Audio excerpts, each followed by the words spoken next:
The live TV, सच सबसे आगे।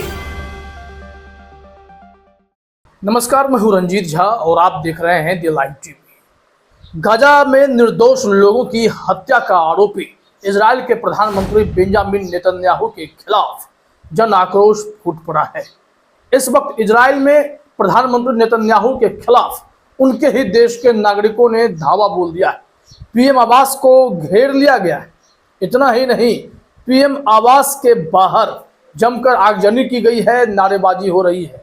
और इस वक्त जो प्रदर्शनकारी हैं वो दो धड़ा के हैं, लेकिन साथ आकर खड़े हो गए। एक जो इजराइल के प्रधानमंत्री बेंजामिन नेतन्याहू का राजनीतिक तौर पर विरोध करते हैं, और दूसरे वो हैं जो नेतन्याहू के फैसले के हुए मारे हुए हैं, फैसले के सताए हुए हैं।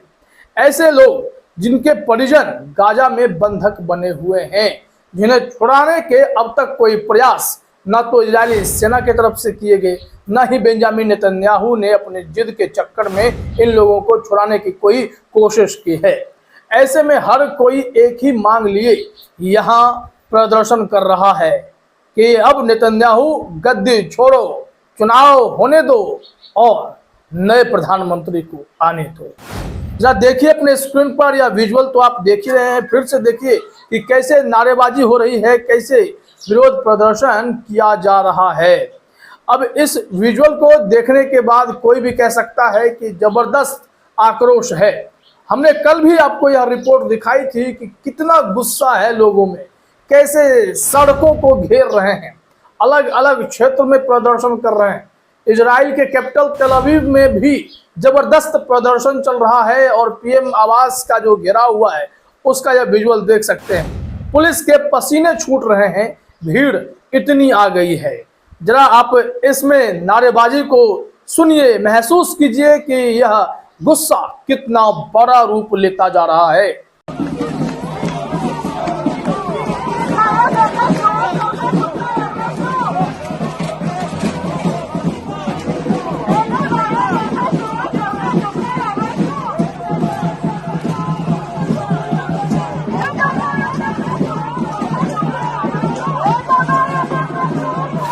तो देख लिया आपने किस तरीके से विरोध प्रदर्शन का दौर लगातार जारी है।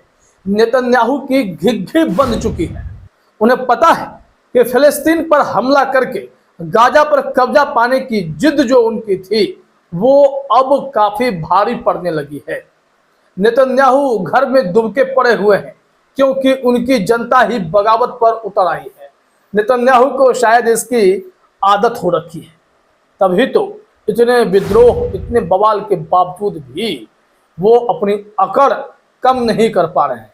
उन्हें पता है कि इस बार अगर इजराइल में चुनाव हुए तो उनकी हार तय है, क्योंकि इजराइल का प्रदर्शन किसी से छिपा नहीं।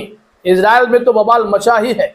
दुनिया के देशों की भी नज़र है कि नेतन्याहू को लाख समझाने के बावजूद भी वे अपनी हरकत से बाज नहीं आए और गाजा पर हमला जारी रखा। हमास से भिड़ने के नाम पर 35,000 निर्दोष नागरिकों की हत्या कर देना कहां तक उचित है, और यही कारण है कि ऐसा बवाल देखने को मिल रहा है। नेतन्याहू को समझौते के कितने ऑफर मिले, युद्ध विराम के लिए, सीज फायर के लिए यूएनएससी में कितनी बैठकें हुई, और अंत में तो अमेरिका भी इजराइल से बोला कि भाई युद्ध खत्म कर लो, बहुत नुकसान हो गया है। लेकिन नेतन्याहू अपनी हरकत से बाज तो आए नहीं। अब वहां के नागरिक ही गुस्सा कर रहे हैं, जबरदस्त विरोध प्रदर्शन करके बता दे रहे हैं कि नेतन्याहू अब तुम्हारा बहुत हो गया, अब हम भी बर्दाश्त नहीं करेंगे। ना तो अपने वादे पर खड़े उतरते हो, ना ही राजनीतिक तौर पर किए गए देश से वादे पर भी खड़े उतर पाए हो। ऐसे में अब इजराइल के प्रधानमंत्री बेंजामिन नेतन्याहू को क्या मैदान छोड़कर भागना होगा? क्या दुनिया के अलग अलग देश जहां पर जनता काफी एग्रेसिव हो जाती है तो राष्ट्रपति से लेकर प्रधानमंत्री तक को अपना आवास छोड़कर भाग जाना पड़ता है, बख्तरबंद में छिप जाना पड़ता है? क्या इजराइल के प्रधानमंत्री बेंजामिन नेतन्याहू के लिए वो दौर आने वाला है? क्योंकि पीएम आवास को अगर इतने एग्रेशन के साथ कोई घेर रहा है तो इसका मतलब साफ है कि नेतन्याहू बहुत मुश्किल में है।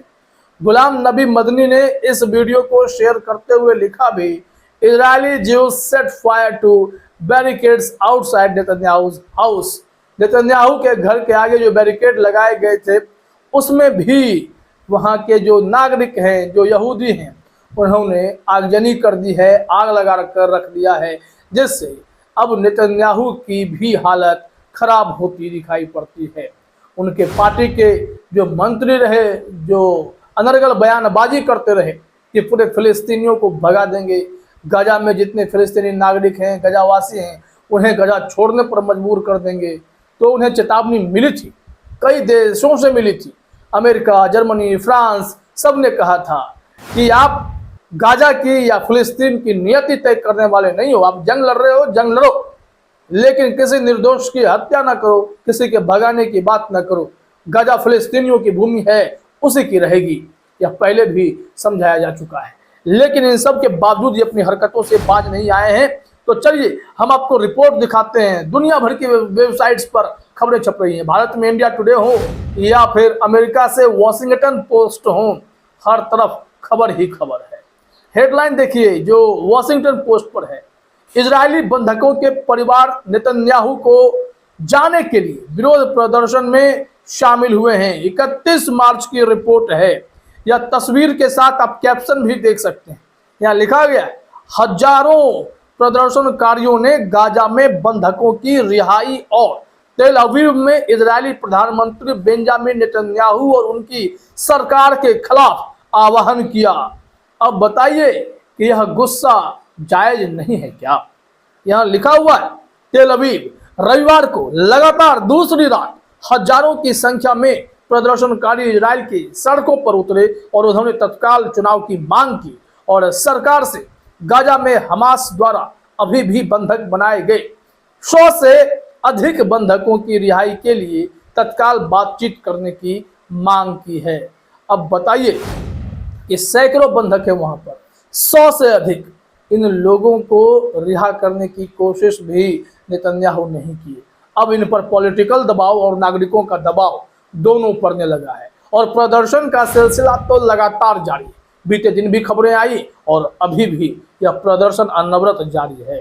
देखिए, कहा जा रहा है वॉशिंगटन पोस्ट के द्वारा कि दोनों मांगे दो अलग अलग विरोध आंदोलनों के विलय का प्रतिनिधित्व करती हैं। अलग अलग आंदोलन, मैंने कहा, एक राजनीतिक है, दूसरा नागरिकों का है, और दोनों मिलकर नेतन्याहू के खिलाफ खड़े हो गए हैं, तो यह बहुत बड़ा विरोध आंदोलन बन जाता है। यहाँ लिखा गया है कि दोनों मांगे दो अलग अलग विरोध आंदोलनों के विलय का प्रतिनिधित्व करती हैं। एक में बंधकों के परिवार शामिल हैं, तो दूसरे में नागरिक समाज और राजनीतिक विरोध शामिल है, जो प्रधानमंत्री बेंजामिन नेतन्याहू और उनकी दूरदराज सरकार के लिए अब तक का सबसे बड़ा खतरा बन सकता है। यहाँ पर क्या कहा गया है, प्रदर्शन का स्तर कितना बड़ा था, जरा देखिए।